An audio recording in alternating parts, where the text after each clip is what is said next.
Hello बच्चों, तो कैसे हैं आप सभी। आशा करता हूँ आप सभी बहुत ही अच्छे होंगे। मेरा नाम है वैस और आपका बहुत बहुत स्वागत है जेएनबी मंत्रा पर।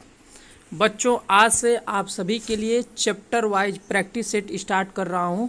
ये कक्षा 9 के लिए है बच्चों, ठीक है। कक्षा 9 के लिए ये क्लास है, फ्री में ये क्लास है बच्चों। यूट्यूब पर एकदम से आपको प्रतिदिन मिलेगा शाम 5 बजे, ठीक है। शाम 5 बजे आपको मैं बता दे रहा हूँ, 5 बजे से ये क्लास प्रतिदिन यूट्यूब पर मिलेगा। तो देखना मत भूलिएगा, क्योंकि ये जो है आपका फ्री जो है क्रैश कोर्स है नवोदय विद्यालय कक्षा 9 के लिए। इसमें मैं आपको साइंस का पूरा, ठीक है ना, सबसे पहले तो मैं साइंस को कवर करने वाला हूँ। इसमें आपको मैथ का भी सीरीज में देखने को मिलेगा, हिंदी और इंग्लिश ये दोनों तो मिलेंगे ही। सबसे पहले मैं साइंस से शुरू कर रहा हूँ और ये चैप्टर वाइज एकदम से है बच्चों, ठीक है ना। एकदम से ये चैप्टर वाइज है। लेसन 1 से मैं आपका स्टार्ट करूँगा और ये इसमें क्वेश्चन का सिर्फ मैं आपको कराने वाला हूँ प्रैक्टिस सेट। तो वीडियो को पूरा पूरा देखिएगा प्रतिदिन, और मेरे साथ शाम 5 बजे, ठीक है, रोज़ आप जुड़ जाइएगा, रोज़ शाम 5 बजे, ठीक है। यूट्यूब पर ये फ्री हो रही है बच्चों। आज से मैं इसका शुरुआत कर रहा हूँ क्लास का। सबसे पहला यहाँ पर स्क्रीन पर क्वेश्चन दिया गया है, मैं एक एक करके क्वेश्चन को कराऊंगा, समझाऊंगा, और आपको भी आंसर पता होगा तो आप कमेंट्स बॉक्स में इसका आंसर देते रहिएगा। सबसे पहले हम क्वेश्चन नंबर 1 से स्टार्ट करते हैं बच्चों, ठीक है। लिखा है, अग्निशमक में कार्बन डाइऑक्साइड गैस का निर्माण एक सांद्र अम्ल के उपयोग से होता है। उस अम्ल का नाम बताएं जो इस प्रतिक्रिया में भाग लेता है। तो बच्चों हम अग्निशमक की बात कर लें पहले, ठीक है ना। अग्निशमक क्या होता है, तो देखिए अग्निशमक एक प्रकार से गैस इसके अंदर भरा जाता है, ठीक है। और यह एक प्रकार का यंत्र होता है जो आग बुझाने का सबसे अच्छा जो है इसको माना जाता है, ठीक है ना। जैसे मान लीजिए घर हो गया या फिर कोई दुकान हो गया या कहीं भी आग लग जाता है, तो अग्निशमक से आपको आग पे काबू पाने के लिए यह एक यंत्र है। उसी में पूछ रहा है कि कार्बन डाइऑक्साइड गैस का निर्माण एक सांद्र अम्ल के उपयोग से होता है। उस अम्ल का नाम बताएं जो इस प्रतिक्रिया में भाग लेता है। तो इसका सही जो आंसर हो जाएगा बच्चों, वह जो है हो जाएगा 1 का ए वाला, सांद्र H2SO4 हो जाएगा, ठीक है ना। अब सांद्र H2SO4 क्या होता है, तो यह मैं बता देता हूँ। सल्फ्यूरिक एसिड इसको बोलते हैं। क्या बोलते हैं इसको? बोलते हैं बच्चे सल्फ्यूरिक एसिड, ठीक है ना। सल्फ्यूरिक एसिड ये फार्मूला है इसका। सांद्र H2SO4 का मतलब सल्फ्यूरिक एसिड। चलिए दूसरे क्वेश्चन की हम बात करें। ऊर्जा का प्रमुख स्रोत कौन सा है, मतलब कि एनर्जी का हम माने मेन सोर्स क्या है? हवा है, कोयला है, पेट्रोल है, सूर्य है, ठीक है। तो ऊर्जा का हम प्रमुख स्रोत की हम बात करें तो सूर्य होता है बच्चों। ऊर्जा का जो मेन सोर्स होता है वो सन होता है। आप याद रखेंगे तो 2 वाले का आंसर डी हो जाएगा, ठीक है। अगला क्वेश्चन हम यहाँ पर दिया गया है, चूना पत्थर से किस प्रकार की ऊर्जा निकलती है? रासायनिक ऊर्जा निकलती है, संभावित ऊर्जा, यांत्रिक ऊर्जा या गतिज ऊर्जा? तो देखिए बच्चों, चूना जो पत्थर है ना, उससे हमें रासायनिक ऊर्जा जो है मिलता है, ठीक है।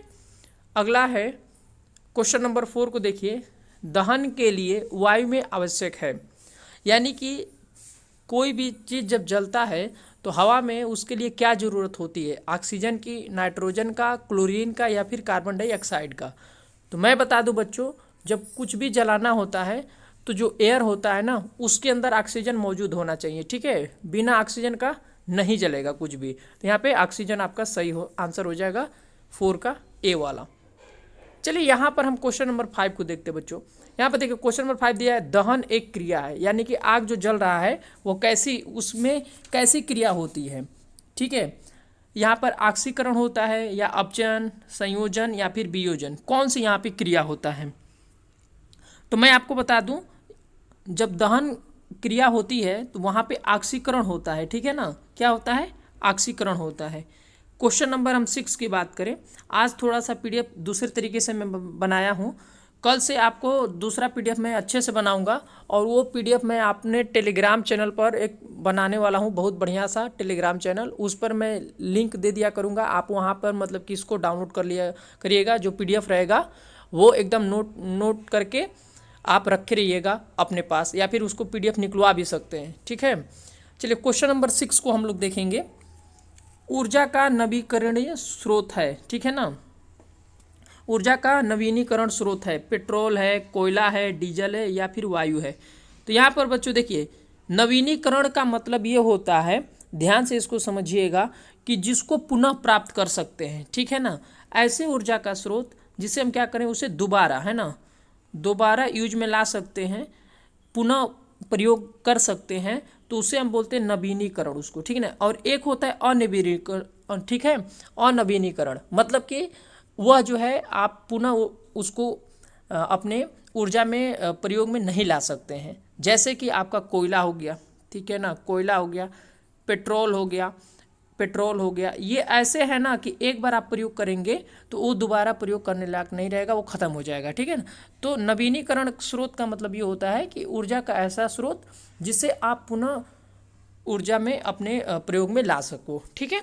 तो 6 वाले का जो आंसर हो जाएगा वो हो जाएगा डी वाला, ठीक है ना।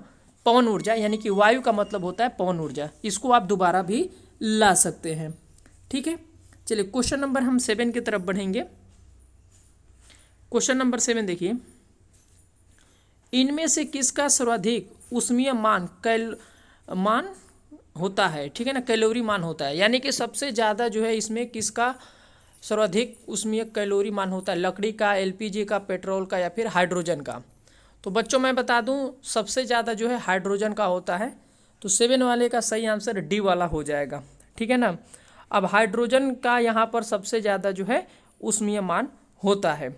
ओके, पेट्रोल की हम बात करें तो इसका होता है आपका 45,000 आपका केजी प्रति, यहाँ पर जूल प्रति केजी, ठीक है ना, यहाँ पर ये होता है 45। जो आज हम बात करने वाले हैं जवाहर नवोदय विद्यालय 2025 के लिए बेस्ट बुक के बारे में, जो कि अग्रवाल एग्जाम कार्ड की है।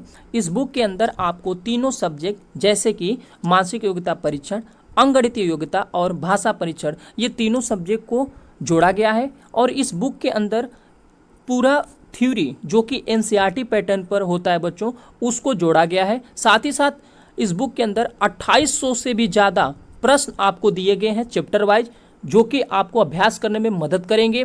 और इसके बाद इसके अंदर सॉल्व पेपर भी इंक्लूड किया गया है, जो कि 2024 और 2023 को शामिल किया गया है, और वो भी एकदम से नया, ठीक है। और साथ ही साथ यहाँ पर एक QR कोड दिया गया है, जिसे आप स्कैन करके ये पता लगा सकते हैं कि 2024 के एग्जाम में कौन से प्रश्न पूछे गए हैं, उनके बारे में जानकारी प्राप्त करने के लिए। इस बुक के अंदर एक चीज़ जो सबसे बेहतरीन ये है बच्चों, कि यहाँ पर देखिए दिया गया विगत वर्षों के सभी पेपर्स के विश्लेषण चार्ट का समावेश। यानी कि इससे आपको ये पता चलेगा कि पिछले जो वर्षों में पेपर हुआ है वो वहाँ पे कौन से क्वेश्चन को पूछा गया है, किस चैप्टर से ज़्यादा। तो ये सारी जानकारी आपको मिल जाएगा, जो कि मदद करेगा आपको एग्जाम में कम समय में तैयारी करने के लिए। तो बच्चों देर किस बात की, इस बुक के हम बारे में बातचीत करें और बेहतरीन तरीके से। तो यहाँ पर स्क्रॉल डाउन करके आपको मैं दिखा भी दे रहा हूँ कितना अच्छे तरीके से यहाँ पे सब कुछ समझाया गया है। तो देर किस बात की बच्चों, जाइए आप मेरे वीडियो के डिस्क्रिप्शन बॉक्स में, वहाँ से आप इस बुक को परचेज कर सकते हैं। साथ ही साथ यहाँ पर देखिए अमेजन, फ्लिपकार्ट और यहाँ पर बुक की वेबसाइट दिया गया है, उससे भी आप इस बुक को परचेज कर सकते हैं। और एक बात याद रहे बच्चों, यह बुक आपको हिंदी और इंग्लिश दोनों माध्यम में उपलब्ध है। तो जाइए फटाफट बुक को परचेज करिए और अपनी तैयारी को बेहतरीन बनाइए। धन्यवाद। 40,000 आप याद रखेंगे, ठीक है। अगला जो है क्वेश्चन नंबर 8, नाभिकीय क्रियाओं में किसका उपयोग ईंधन के रूप में किया जाता है? ऑक्सीजन का, यूरेनियम का, कैल्शियम का, या फिर लोहा का। तो जो नाभिकीय क्रिया होता है उसमें हम ईंधन के रूप में यूरेनियम का प्रयोग करते हैं। तो ये क्वेश्चन नंबर 8 का सही आंसर बी वाला हो जाएगा बच्चों, ठीक है। चलिए क्वेश्चन नंबर 9 को देखते हैं हम लोग। यहाँ पर देखिए क्वेश्चन नंबर 9 में दिया गया है, CNG ईंधन का ऊष्मीय मान कितना है? 4500 किलो जूल प्रति किग्रा, सॉरी 45,000, हाँ 45,000 जूल लिखा है। इसके बाद 35,000 किलो जूल प्रति किग्रा, 50,000 किलो जूल प्रति किग्रा, 55,000 किलो जूल प्रति किग्रा। तो इसका सही आंसर हमें बताना है कि क्या हो जाएगा सीएनजी का ईंधन का ऊष्मीय मान। तो इसका सही आंसर 9 का आपका सी वाला हो जाएगा, 50,000 किलो जूल प्रति किग्रा। ये सही आंसर हो जाएगा बच्चों क्वेश्चन नंबर 9 का, ठीक है ना, 9 का सी हो जाएगा। अगला क्वेश्चन है आपका 10। घरों में प्रयुक्त होने वाली गैस है एलपीजी, सीएनजी, CO2 या फिर O2। तो मैं आपको बता दूं जो घरों में प्रयोग होता है LPG gas, liquid petroleum gas जिसे हम बोलते हैं, जिससे गैस जो होता है जिस पे खाना हम घर पे बनाते हैं, तो एलपीजी प्रयोग होता है, ठीक है। अगला जो क्वेश्चन है आपका क्वेश्चन नंबर 11 पे पहुंचते हैं बच्चों। क्वेश्चन नंबर 11 को देखिए, यहाँ पर लिखा गया है निम्नलिखित में से कौन सा उत्पाद पेट्रोलियम के परिष्करण से प्राप्त नहीं होता है? डीजल, स्नेहक तेल, पेट्रोलियम गैस या फिर प्राकृतिक गैस। तो पेट्रोलियम के परिष्करण से प्राप्त नहीं होता है, यहाँ पर आपका डी हो जाएगा, प्राकृतिक गैस जो है ये प्राप्त नहीं होता है, ठीक है। पेट्रोलियम से प्राकृतिक गैस नहीं निकलेगा, क्योंकि ये देखिए डीजल निकल सकता है, पेट्रोलियम गैस निकल सकता है, स्नेहक तेल आपका प्राप्त हो सकता है, लेकिन प्राकृतिक गैस नहीं प्राप्त हो सकता है पेट्रोलियम के परिष्करण से, ठीक है। तो क्वेश्चन नंबर 11 का सही आंसर हो जाएगा आपका डी वाला। ओके बच्चों, आगे बढ़ेंगे। सबसे कम प्रदूषण उत्पन्न करने वाला ईंधन है हाइड्रोजन, ब्यूटेन, मीथेन, लकड़ी। तो 12 का आपका सही आंसर क्या हो जाएगा, आपको बताना है कि 12 का सही आंसर क्या हो जाएगा कि जो सबसे कम जो प्रदूषण उत्पन्न करने वाला, इसमें आपको ईंधन का नाम बताना है। लकड़ी हो जाएगा या फिर मीथेन, हाइड्रोजन या फिर ब्यूटेन।